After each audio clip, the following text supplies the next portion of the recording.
I would like to talk about the parable of the 10 virgins. I want to encourage you to prepare for your marriage to Jesus. You can find this parable in Matthew 25. So there are 3 stages to a Jewish wedding.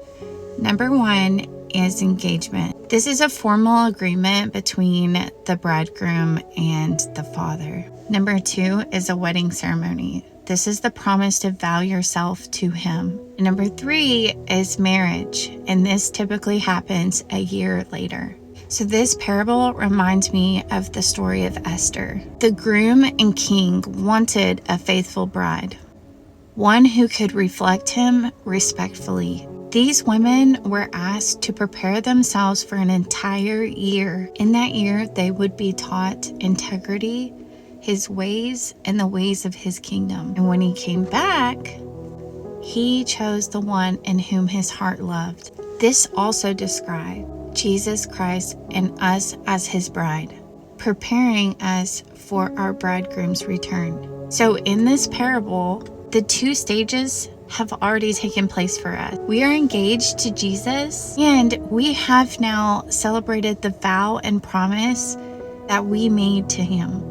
But now we are waiting for our bridegroom to return for marriage. So in this parable of the 10 virgins, some of the women in this parable were wise and some of them were foolish. Some of them were prepared and some of them were unprepared. So all the women slept as they waited for their bridegroom to return, since there was a delay. However, the wise women were fully prepared to be awakened in their sleep for their bridegroom's return. I'm going to give 2 examples, and I want you to think about where you are in preparation to your marriage with Jesus.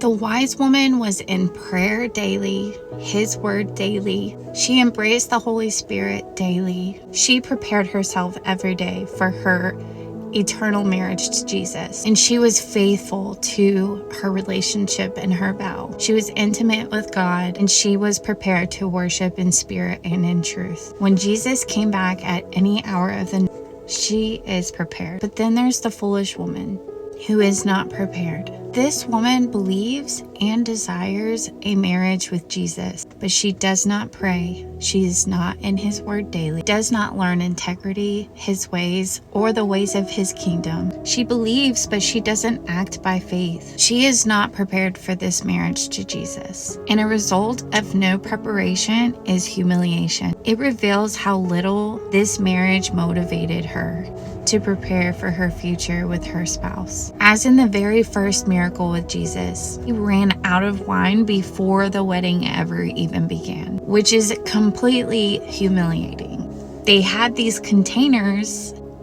but they had no wine in them. Like the wedding ceremony that Jesus attended, these foolish virgins held a lamp in their hand, but it had no oil in them. So oil lubricates when it's for purpose. It heals when used for medical treatment. It lights up when it's burned in a lamp. It warms when it's used for fuel for flames.